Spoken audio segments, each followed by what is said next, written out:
Hello and welcome to Perspective, the action-packed youth debate show. Today we have a quarter-final episode, so we've got two very strong teams coming together in an almighty clash. Both teams have already been through one preliminary round episode and they've won their respective debates, and now they come together in a quarter-final fighting for a position in the Perspective semi-finals. Before we head into the debate, I'm going to introduce everyone here in the studio today.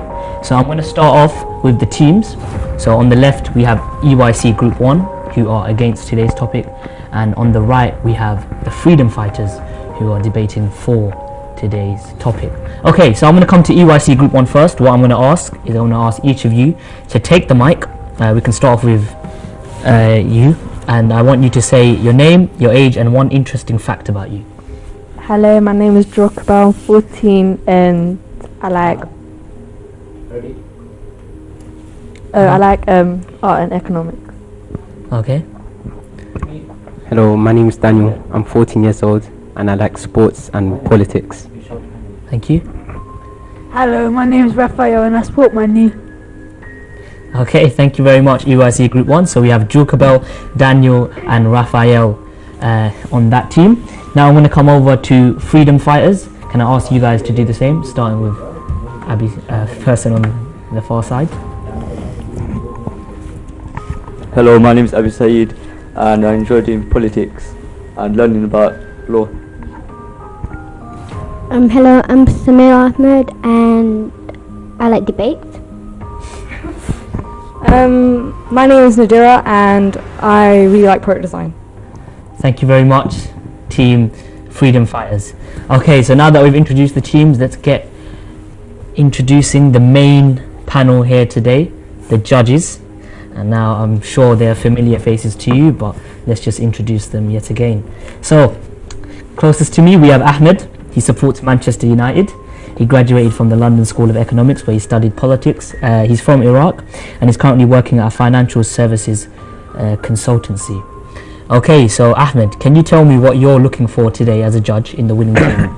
As always, showing consistency in your arguments, togetherness, and consulting each other as much as you can before proposing your arguments. Thank you very much, Ahmed. Next we have in the centre Swaiba Ahmed.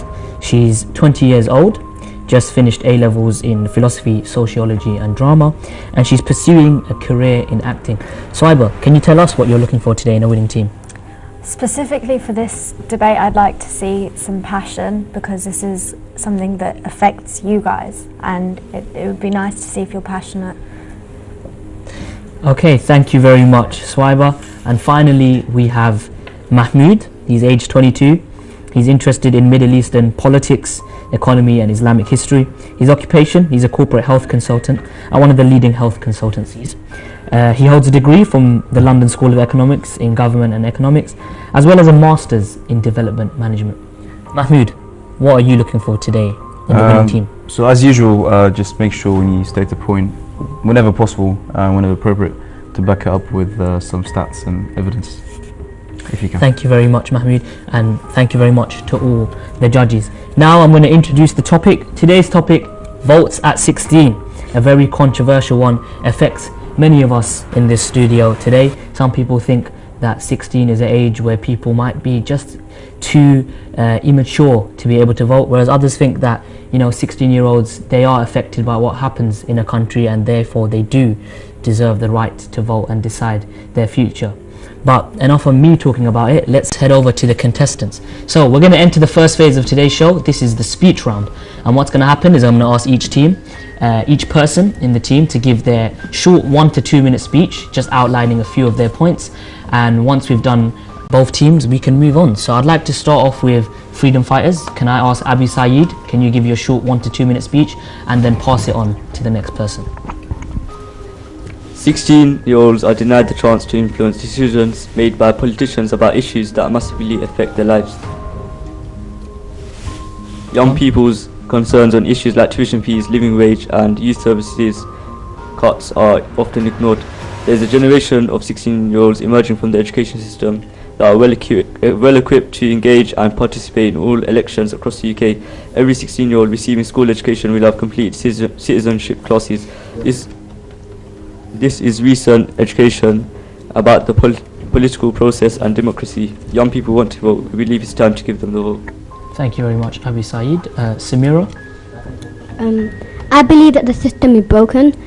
36% of young people voted in the EU referendum, but I believe that the turnout would increase if 16 years old were voted, because there are 1.3 million people that are 16 years and over, and this would mean that a lot more people would vote, and we would be able to have a voice, and that's nice to think about. Thank you very much, Samira. Nadira? Okay, well, firstly I'd like to say that I think that 16-year-olds should be allowed to vote because of the Equality Act, and I think that regarding them as 16 as being too immature is ageist and is completely ignorant. And also, me almost turning 16, well, I'm 15 now, I do really care about this topic because myself and other people my age do have jobs. We are carers for people.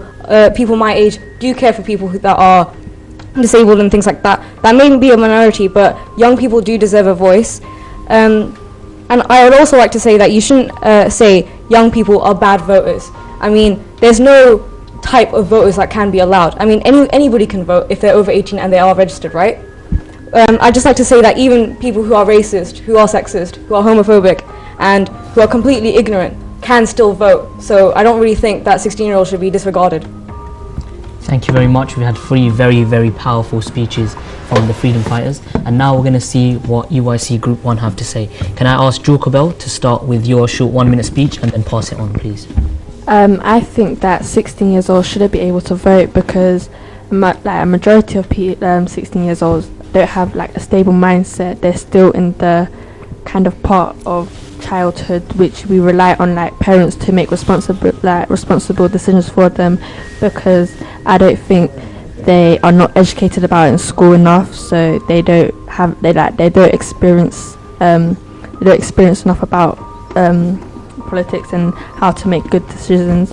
And second of all, a minority, like even some 16 years olds, they use like in the society we live in today, they use like different like bad substances that we shouldn't be using, so they might vote for like people who like allow the use of drugs or like make it cheaper so then they can access it, which we shouldn't allow.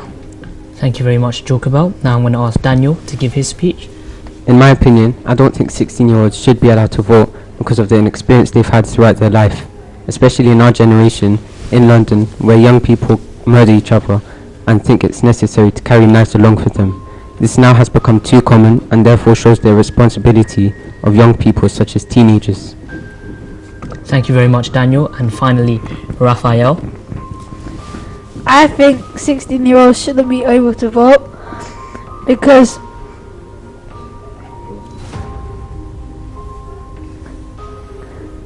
they've got lots of rights, but voting is like one of their least most important, and they should be concentrating on the education, like the GCSEs, not voting.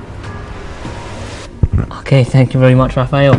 So yet again, we had 3 very, very good, powerful speeches coming from UIC Group 1 as well.